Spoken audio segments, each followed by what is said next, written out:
Salut tout le monde, c'est Raziel. Alors j'espère que vous allez bien. Avant de commencer la review d'aujourd'hui, je voulais vous faire passer un petit message.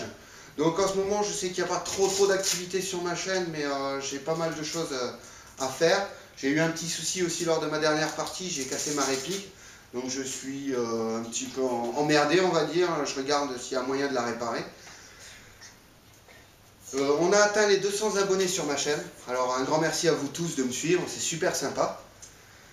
D'ici pour la vidéo spéciale que je voulais vous faire pour ces 200 abonnés, c'était lors de ma partie précédente. Le petit souci que j'ai eu, c'est que la caméra que j'avais à disposition a planté. Donc j'ai pas eu les images que je voulais, tout simplement. J'ai eu qu'une seule partie qui se trouvait dans un fort et c'était très sombre, on voyait que dalle. Donc je vais réitérer un petit peu cette chose-là, refaire une vidéo de partie pour les 200 abonnés. Celle-ci viendra aux alentours, donc j'ai une petite OP le 6 et 7 avril. Donc au courant de la semaine qui suit, je vais vous faire une petite vidéo sur ce petit week-end sympa. J'espère que la caméra que je vais avoir à disposition ne plantera pas et puis que ça vous plaira. Donc on se retrouve tout de suite pour la review d'aujourd'hui. Bonjour à vous amis Airsofters, Airsofters, c'est Raziel68260. Alors j'espère que vous allez bien. On se retrouve aujourd'hui donc pour la review du Frenchy SAS12 Triple Shot. Alors c'est la version courte. Sa longueur, alors pour sa longueur on est à 700 mm. Pour sa largeur au plus large, donc ça se trouve au niveau de la pompe qui est de 50 mm, pour une hauteur au plus haut, donc ici au niveau de la poignée crosse, qui est de 170 mm. Son poids, alors son poids est de 1200 grammes. Elle développe une puissance de 0,7 joules environ, de toute façon on est toujours dans l'approximation sur ce genre de réplique. Ah oui, elle dispose d'un hop-up fixe. Alors dans l'emballage, dans la boîte, on avait donc la réplique, 2 cartouches et un baby loader. Alors pour les cartouches, ce sont des cartouches de ce type là. Elles contiennent 30 billes.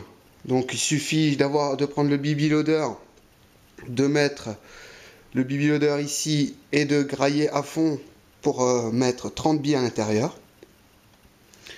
Là ici on va pouvoir voir, il y a une petite tirette, si vous voulez, une petite patte. Lorsqu'on tire, voilà, là ça éjecte puisqu'il n'y a pas de billes, mais sinon c'est les billes qui sortent. Ce qui fait qu'en fin de partie, ça vous permet de ne pas laisser votre cartouche, du moins le ressort qui est à l'intérieur, sous pression. Ce qui évite d'éventuels problèmes par la suite. Donc c'est vraiment de la cartouche standard. Pour ce qui est de la mise en place, puisque j'ai la cartouche dans la main, on a ici une petite patte qu'il suffit de ramener vers l'arrière. Donc hop, hop, et ça ouvre la trappe qui permet d'insérer la cartouche. Donc une fois les 30 billes à l'intérieur, on met, on referme, on pompe et on tire. Ensuite, lorsque vous n'avez plus de billes dans la cartouche, on reprend le même principe. On vient donc sur la petite patte qui est ici, on tire, ça éjecte la cartouche. Alors, hop. Et puis on change de cartouche tout simplement. Alors, tant que j'ai la réplique dans les mains, son corps est constitué pour la plupart, c'est de l'ABS. Donc une poignée avec un ABS un peu caoutchouteux, très légèrement. Après un ABS dur. Et on retrouve à peu près le même type d'ABS caoutchouteux sur le système de pompe, puisque c'est un spring. Pour ce qui est donc, c'est du spring ou bolt action, donc on pompe et puis on peut tirer. Ces organes de visée. Alors ces organes de visée, hop, Pour la mire arrière, c'est vraiment quelque chose de simple, hein. Ni réglable en hausse, ni en dérive, ni quoi que ce soit. Un petit peu de blanc pour dire que quand on prenne la visée, on voit bien. Et au niveau du guidon, on a le même principe, hein.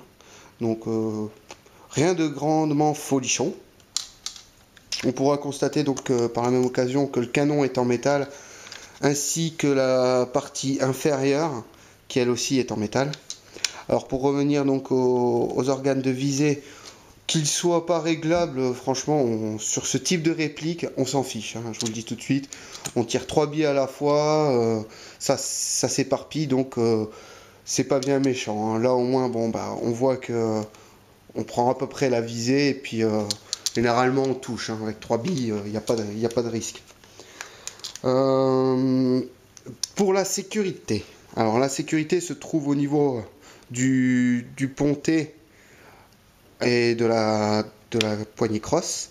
Donc là, je sais pas si on verra la couleur, mais il y a un tout fin anneau rouge qui se trouve juste ici et qui nous signale donc qu'on est en position danger, feu.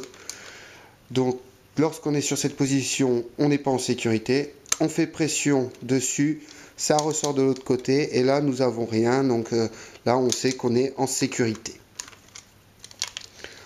Pour son attache-sangle,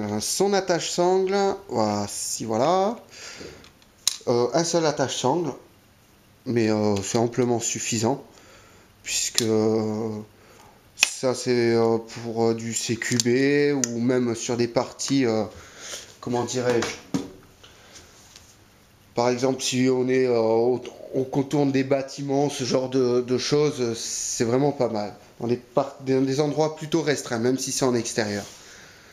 Avec ceci, l'idéal, si vous avez la possibilité, c'est ceci. Alors j'espère qu'on va le voir correctement. Je vais sortir ça. Voilà. Hop. Donc c'est un carquois. Là, celui-ci est fixé sur mon gilet. Mais l'avantage de ce principe avec le carquois, donc c'est avec des attaches molles, ou alors on a la possibilité de mettre une sangle. On peut se balader avec notre réplique, notre AEG traditionnel, hein, et au moment où, bon, il rentre un petit peu plus, hein, là je le fais pas sortir. Hop, voilà. Au moment où en fait on arrive, qu'on n'a plus de batterie ou qu'on a court de billes, on a toujours la solution de sortir le pompe et puis nettoyer autour, quoi, hein, histoire de pouvoir reculer et puis être tranquille. Alors, il a la possibilité de se mettre dans le sens où il est actuellement, ou là aussi, vous voyez, c'est des passants molles, donc il suffit d'inverser en fait les molles et les mettre de ce côté-là, et puis ça sera inversé, il n'y a pas de souci. Donc pour droitier et gaucher, aucun problème. Tout comme la réplique, puisque bah, c'est pas une poignée ergonomique ni quoi que ce soit, donc ça pose aucun souci. Alors, mon point de vue sur cette réplique, c'est franchement une réplique à posséder, quoi, pour ce qui est en intérieur, CQB, comme je vous disais auparavant, ou partie vraiment restreinte. On s'éclate avec ça, hein, là, quand vous sortez une réplique comme ça et qu'en face ils ont juste le PA, bah, ils tirent la tronche, hein, parce qu'ils se disent on va prendre de la bille. Et c'est pas faux, puisque bah, avec un seul tir vous balancez 3 billes, ça s'éparpille nickel, et plus vous êtes loin, plus ça prend un effet de gerbe, donc hop, comme ça s'écarte. C'est franchement terrible, quoi. En plus elle n'est pas puissante, on fait mal à personne, elle a une bonne distance de tir, donc c'est une réplique que je conseille. Franchement, pour débutants comme pour joueurs aguerris, c'est vraiment la petite réplique à posséder pour passer une agréable journée.